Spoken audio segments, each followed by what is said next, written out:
সুপ্রিয় শিক্ষার্থী আসসালামু আলাইকুম। 2025 সালের এসএসসি অথবা নবম দশম শ্রেণীর আজকে আমরা অর্থনীতি বইয়ের ষষ্ঠ অধ্যায় 79 পৃষ্ঠায় কয়েকটা এমসিকিউ আছে সেই বিষয় নিয়ে আলোচনা করব। বাট একটা কথা তোমাদের অলওয়েজ টাইম বলি যে একটা বিষয় তোমরা সবসময় মনে রাখবা, যে কোনো রিডিং পড়ার সময় অবশ্যই কয়েকটা বিষয় তোমাদের মনে রাখতে হবে বা কিভাবে পড়লে বেশি ভালো হয়। আর আমাদের বাংলাদেশে কিন্তু ম্যাক্সিমাম 99% স্টুডেন্টই কিন্তু এইভাবে পড়তে চান না, 90% স্টুডেন্ট।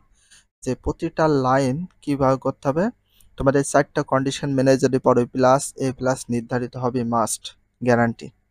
তাহলে এভাবে তোমরা পরিশ্রমটা করো। নাম্বার 1-এ আছে প্রতিটা লাইন এবং প্রতিটা শব্দ কি বোঝাতে চেয়েছে সেটা বুঝে পড়ার চেষ্টা করতে হবে। প্রতিটা লাইন এবং প্রতিটা শব্দ কি বোঝাতে চাচ্ছে সেটা বুঝতে হবে, কি বলতে চাচ্ছে সেটা মনে রাখার চেষ্টা করতে হবে। আর বুঝে যদি পড়ো তাহলে মনে থাকবে সবচেয়ে বেশি। বুঝে পড়ার চেষ্টা করতে হবে। তাহলে এখানে তোমার কি কি হবে, বুঝে যদি পড়ো যে কোনো পরীক্ষায় তোমার মানে যে কোনো প্রশ্ন দেখলে বুঝতে পারবা এটা কি ধরনের প্রশ্ন আছে, কার সাথে সামঞ্জস্য আছে, কি ধরনের প্রশ্ন, কিভাবে লিখলে ভালো হয়, এবং তার সাথে তোমার নলেজটা বেশি বেশি ইনক্রিজিং হবে। 2 নম্বর কন্ডিশন, সবচেয়ে ইম্পর্টেন্ট কোশ্চেনগুলো তোমাদেরকে আন্ডারলাইন করে রাখতে হবে। যেটা বেশি ইম্পর্টেন্ট কোশ্চেন, গুরুত্বপূর্ণ প্রশ্ন আছে সেগুলো তোমাদের আন্ডারলাইন করে রাখতে হবে, যে বারবার রিভিশন দেওয়ার মাধ্যমে সেটা মনে রাখতে হবে। থার্ড, সবচেয়ে বেস্ট অফ ইম্পর্টেন্ট কোশ্চেনগুলো নোট ডাউন করে রাখতে হবে। হ্যাঁ, অবশ্যই তোমাদের নোট করে রাখাটা উচিত। প্রতিটা ইম্পর্টেন্স লাইন তোমাদের অবশ্যই নোট করে রাখা উচিত, বেস্ট অফ ইম্পর্টেন্ট কোশ্চেনগুলো। একটা অধ্যায় বলে নাই, তোমাদের সমস্ত বইটা, যে কোনো একটা সাবজেক্টের বই হাইয়েস্ট হলো 500টার মতো এমসিকিউ বেস্ট অফ ইম্পর্টেন্ট হিসেবে রাখতে হবে, যাতে নিজে একটা আইডিয়া থাকে যে ওর ভিতরে আমার যেখান থেকে আসুক না কেন প্রশ্নগুলো পানির মতো যাতে হয়ে যায়। সেই জন্য তোমাদের অবশ্যই নোট করতে হবে। নোট করা ব্রিলিয়ান্ট স্টুডেন্টের একটা গুড হ্যাবিট, যে কোনো সিস্টেমে নোট করে। 4 নাম্বার যে কন্ডিশনটা আছে দেখো, ইম্পর্টেন্স লাইন থেকে নিজে প্রশ্ন করতে হবে, নিজে উত্তর দিতে হবে।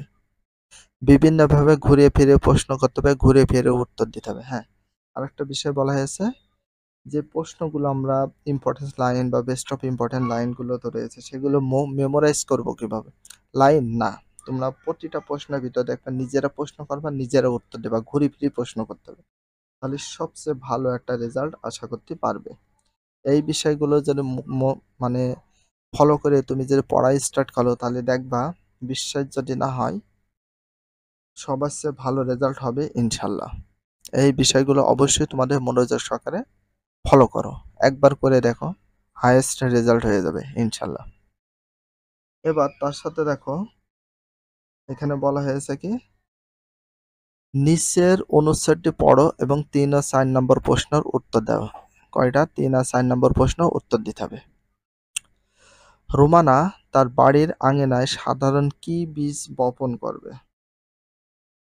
করে প্রথম বছর যে পরিমাণ সবজি পান, পরের বছর উন্নত জাতের বীজ ব্যবহার করে তার চেয়ে বেশি সবজি পান। তার মানে কি? এখানে বলেছে রোমান তার বাড়ির আঙিনায় সাধারণ বীজ বপন করে প্রথম বছর যে পরিমাণ সবজি পান তার পরের বছর উন্নত জাতের বীজ তিনি বপন করেন। উন্নত জাতের বীজ বপন করার পরে সেই বছরে সবচেয়ে বেশি পরিমাণে সবজি বা ফসল উৎপাদন করে থাকে বা পেয়ে থাকে।